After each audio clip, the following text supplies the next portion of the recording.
কোরআনের আইছা অন্য কিছুতে আর মানুষের মুক্তি না মিলবে।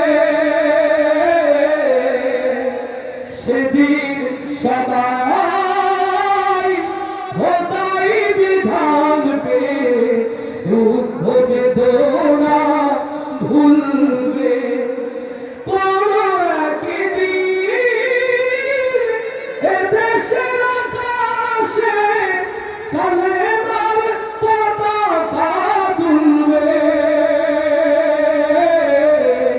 সেদিন সবাই